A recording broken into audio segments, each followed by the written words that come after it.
Your Excellency, Mr. Dennis Francis, President of the 8th session of the United Nations General Assembly, Your Excellency, Mr. Antonio Guterres, Secretary General of the United Nations, Your Excellencies, heads of state and government, and leaders of delegations, distinguished delegates, ladies and gentlemen. In less than 30 years, we will come to the halfway point of this century.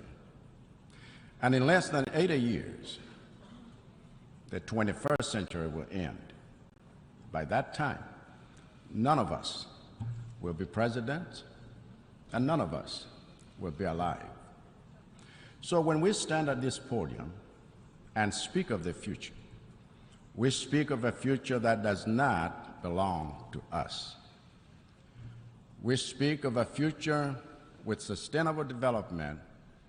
We speak of a better world, not for us, but for our grandchildren and their children. And the decisions we make today, the actions we take each day, are what determine what kind of future we are creating for them. It is therefore not good enough to say that we must build trust in the world when we continue making decisions that undermine trust. It is not good enough to say that we want to reignite global solidarity when we continue to pick and choose whom we show solidarity with.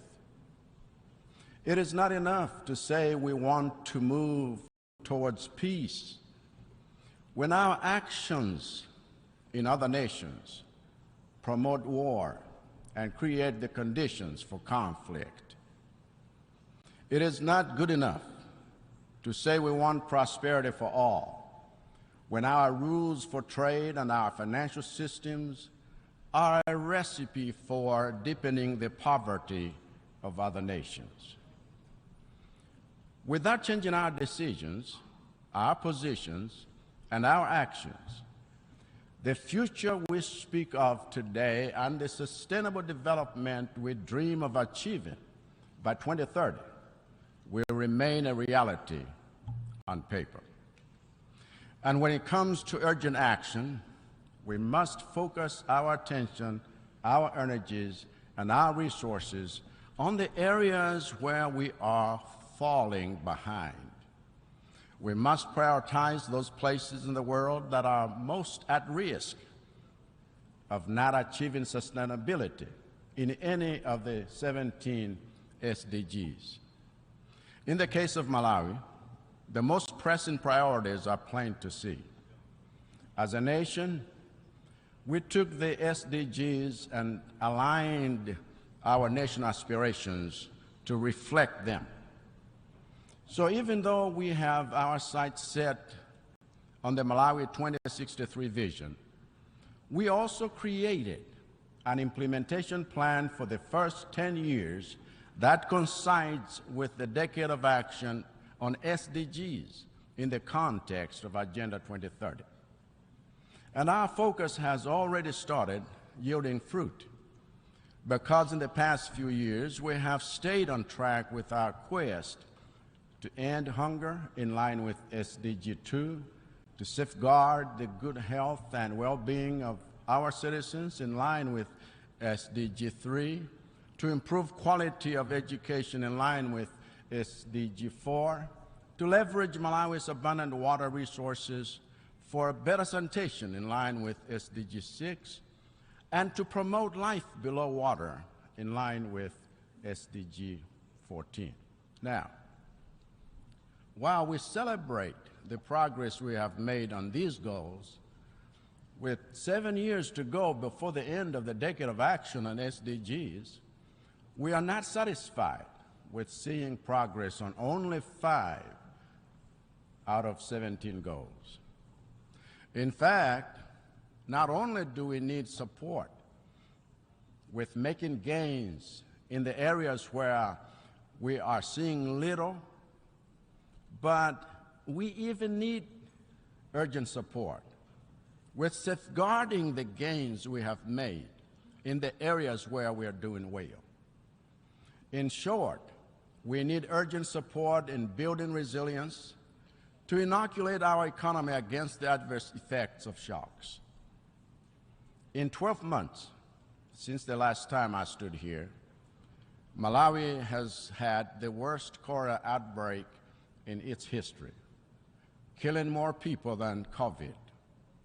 A consequence of the contamination of water bodies and systems suffered when cyclones Ana and Gombe hit us 6 months before. In that time, Malawi has also had a drought in its northern region, resulting in the loss of half of our maize and 80% of our rice in one of the most productive districts in our country. In that time, Malawi has also come under assault by the worst cyclone on record, as Freddie made landfall twice and left a trail of death and destruction like you can't believe, killing over 1,000, displacing over 500,000, and washing away homes, roads, and bridges, businesses, and fields of crops that are a source of livelihood for over 2 million people. So when I say that our SDGs are under threat, the threat is real, and it is already here. What Malawi needs, therefore, is decision and action. We need decision and action on the climate financing that has thus far been nothing more than a promissory note from the developed countries responsible for sourcing or resourcing our efforts for mitigation, adaptation, and most urgently, loss and damage. We need decision and action on debt. For like most least developed countries, Malawi is in distress because its debt is unsustainable. And so our call to action on behalf of all LDCs on this matter remains the same. Cancel the dates. Cancel the dates. Cancel the dates. As a family of nations, we have already lost 2 years of progress during the decade of action due to economic shutdowns effected to contain COVID-19. And if you want the global economy to regain that lost ground, you must cancel the debts. We have lost another 2 years of progress during this decade of action due to economic disruptions caused by the war in Eastern Europe. And if you want to see LDCs catch up on SDGs, you must cancel the debts. That's a decision you can make today, an action you can take that would breathe oxygen into the suffocating economies of the global South. That's a decision you can make today so that the money being drained by servicing debts can go towards rebuilding roads, schools, hospitals, businesses, and livelihoods. For Malawi's part, we are committed to continue implementing reforms and policies aimed at building economic resilience against shocks. We are committed to continue engaging the United Nations and our development partners, both multilaterally as well as bilaterally, in mobilizing international support that goes beyond disaster management and seeks to build sustainability. We are committed to continue banging on the doors of financial institutions that remain too slow and too unresponsive and too rigid to address the existing financing gaps in the programs we have for achieving SDGs. We are committed to the principle of the UN Charter and to a rules-based international system, so long as we have the power to change the rules that have worked against us and held us back in terms of our development for decades.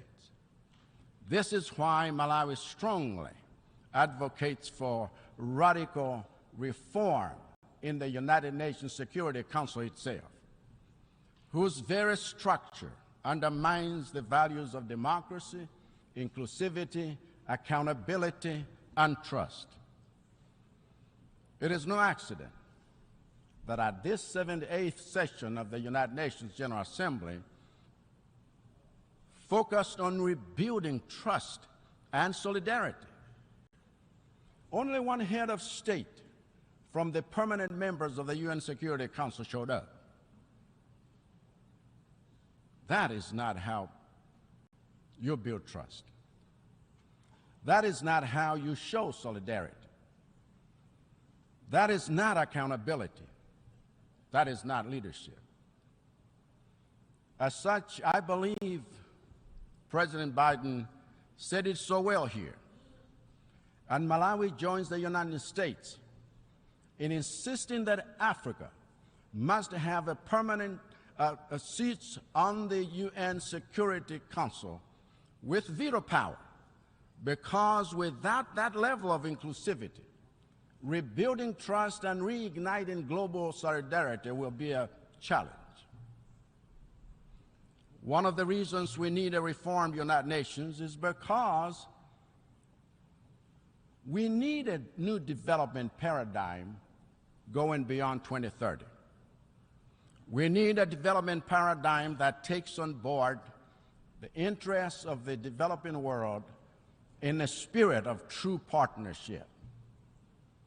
We need a development paradigm that places partnership at the heart of our quest for SDG achievement. We need a development paradigm that promotes competition in matters of human ingenuity, science, technology, and innovation, and not in matters of militarization and economic exploitation, which are just new forms of colonization.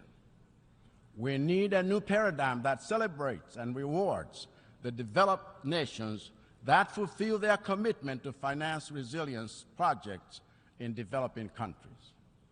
We need a new paradigm that establishes effective carbon markets to empower developing nations like Malawi with resources necessary for achieving sustainability and implementing their national adaptation plans.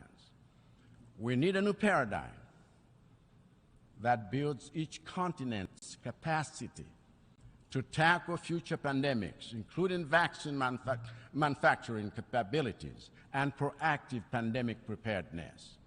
And most importantly, we need a new paradigm that unleashes the full potential of our youth and puts them in the driving seat of the vehicles we are using to reach our SDG targets.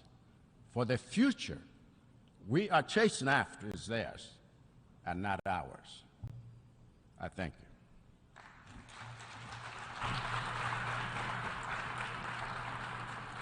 A nombre de la